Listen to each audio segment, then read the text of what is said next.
Bismillah, alhamdulillah, wassalatu wassalamu ala rasulillah amma ba'du.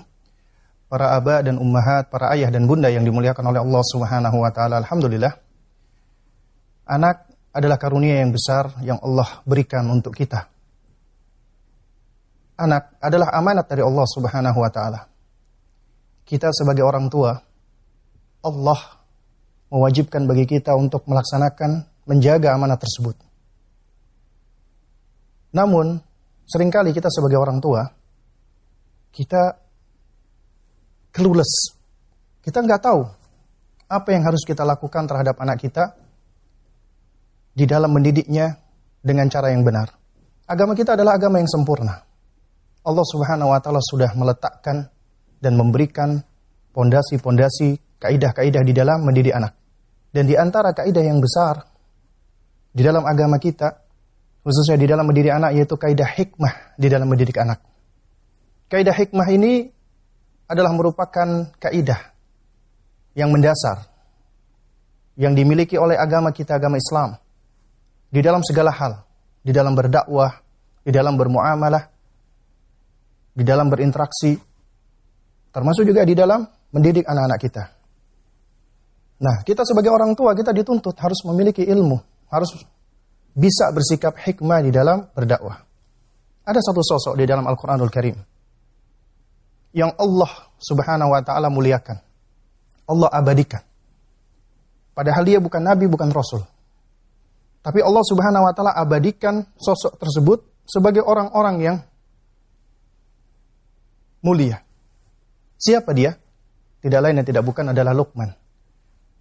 Allah subhanahu wa ta'ala menggambarkan bagaimana sosok seorang ayah yang sedang memberikan nasihat kepada anaknya dengan cara yang sangat baik sekali. Para aba dan ummahat, ayah dan bunda yang dimuliakan oleh Allah subhanahu wa ta'ala, di antara kelebihan yang Allah subhanahu wa ta'ala berikan kepada Luqman adalah hikmah. Walaqad atayna Luqmanal hikmatah anishkur lillah. Dan sungguh telah kami berikan kepada Luqman itu hikmah. Allah mengkaruniakan kepada Luqman itu hikmah. Lantas apa itu hikmah? Hikmah, jika kita tengok dari sisi bahasa, maknanya adalah wad'u syai' fi mahallihi. Meletakkan sesuatu pada tempatnya itu adalah hikmah. Jadi apabila kita meletakkan sesuatu sesuai dengan proporsinya, sesuai dengan tempatnya, maka itu adalah hikmah.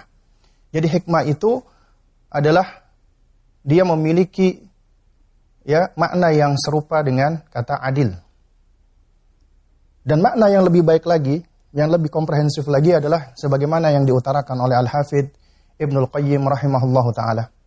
Al-Hafidh Ibnul Qayyim rahimahullahu ta'ala ketika menjelaskan makna hikmah, beliau mengatakan, Al-hikmatu hiya fi'lun ma yanbaghi, ala al-wajhi alladhi yanbaghi, fi waqti alladhi yanbaghi. Hikmah itu adalah kita melakukan sesuatu yang benar, yang tepat, dengan cara yang tepat, dan di waktu yang tepat. Di waktu yang sesuai, yang pas. Jadi ada 3 karakteristik hikmah yang disebutkan oleh Al-Hafidh Ibnul Qayyim rahimahullahu ta'ala. Yang pertama, apa yang kita lakukan tersebut adalah sesuatu yang harus benar. Fi'lun ma yanbaghi. Kemudian alal wajhil ladzi yanbaghi. Yang kedua adalah dengan cara, artinya ada metode. Ada manhaj yang harus juga benar dan tepat. Yang ketiga, fi waqtil ladzi yanbaghi. Momennya, waktunya juga harus sesuai dan harus tepat. Ini adalah karakteristik hikmah. Ada 3 hal yang harus dipenuhi. Karena itu apabila ada seseorang yang dia menyampaikan sesuatu tidak dengan cara yang baik atau di waktu yang tidak sesuai, maka tidak hikmah.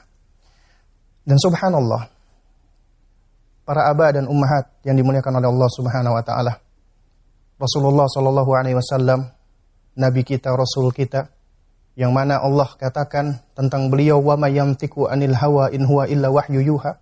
Beliau tidaklah berkata-kata, berbicara dari hawa nafsunya kecuali wahyu yang Allah Subhanahu wa taala wahyukan kepada beliau. Beliau ketika menyampaikan hadis perintah salat kepada anak-anak, itu mengandung hikmah yang luar biasa. Karena Nabi SAW di dalam hadis itu, Nabi bisa meletakkan fase-fase pendidikan anak sesuai dengan usianya. Di dalam hadis tersebut, Rasulullah SAW bersabda, "Muru abna'akum bis-salati wa hum abna'is sab'i sinin." Perintahkanlah anakmu untuk salat di usia 7 tahun. Apabila kita perhatikan hadis ini Nabi bersabda kepada siapa? Nabi bersabda kepada kita orang tua. Nabi tidak bersabda kepada anak-anak. Nabi tidak mengatakan, wahai anak-anak yang berusia 7 tahun, salatlah kalian. Tidak. Tapi Rasulullah SAW mengatakan, muru abna'akum, perintahkanlah wahai orang tua anak-anakmu untuk apa? Untuk salat. Kenapa salat? Karena salat adalah termasuk pilarnya agama. Yang pertama kali akan dihisab oleh Allah Subhanahu wa taala. Bahkan ini yang menjadi pembeda antara muslim dengan non-muslim. Karena kata Nabi SAW, al-ahdu bainana wa bainahum as-salah faman tarakaha faqad kafar. Yang membedakan antara diri kami dengan mereka, yaitu orang-orang non-muslim, adalah salat. Siapa yang meninggalkan salat, maka sungguh dia telah kafir. Nabi mengatakan, muru abna'akum bisalah, perintahkanlah anakmu untuk salat, wahum abna'i sab'a sinin. Ketika usia mereka itu adalah 7 tahun. Nabi menyebutkan secara spesifik usia 7 tahun. Wadribuhum 'alaiha wahum abna'a asyra sinin. Dan pukullah mereka ketika mereka enggak salat di usia 10 tahun. Nah, di sini ya para ikhwah, para abah dan ummahat rahimani wa rahimakumullah, Nabi menyebutkan secara spesifik ada 2 usia. Usia anak diperintahkan untuk sholat di usia 7 tahun. Usia anak sudah dipukul, diberikan hukuman usia 10 tahun. Ini termasuk hikmatul aliyah, hikmah yang tinggi. Karena ternyata Rasulullah SAW secara tersirat, bahkan secara tersurat, Nabi SAW itu sudah membagi usia fase anak. Pertama, usia di bawah 7 tahun. Itu disebut dengan fase usia tufuliyah. Usia kanak-kanak. Usia sibyan.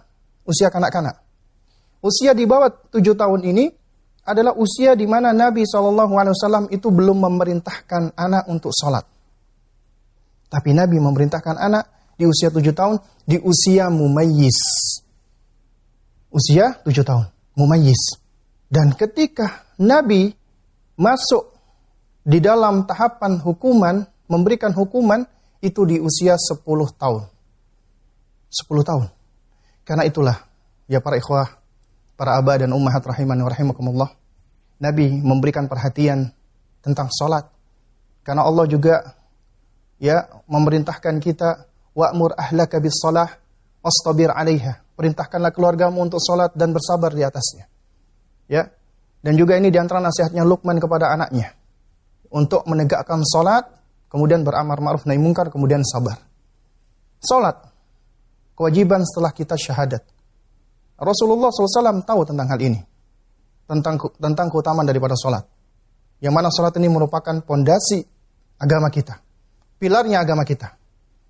Ya. Nah, oleh karena itulah para abah dan ummahat, apabila sholat saja Nabi SAW perintahkan di usia 7 tahun, ini artinya fase kita sudah mulai mengajarkan mereka untuk beribadah secara detail itu di usia 7 tahun. Adapun di bawah 7 tahun itu adalah fase kita memberikan tauladan, contoh kepada mereka. Artinya kita belum memberikan perintah secara verbal atau lisan, tapi kita contohkan kepada mereka. Karena ini adalah usia fase mereka mencontoh orang tuanya. Lalu kemudian di usia 7 tahun baru kita ajak mereka sholat, kita motivasi mereka sholat. Ini adalah usia kita mengajak mereka, memerintahkan mereka untuk sholat. Lalu kemudian apabila mereka belum mau sholat, maka kita belum bisa begitu memaksa mereka, apalagi sampai menghukum mereka.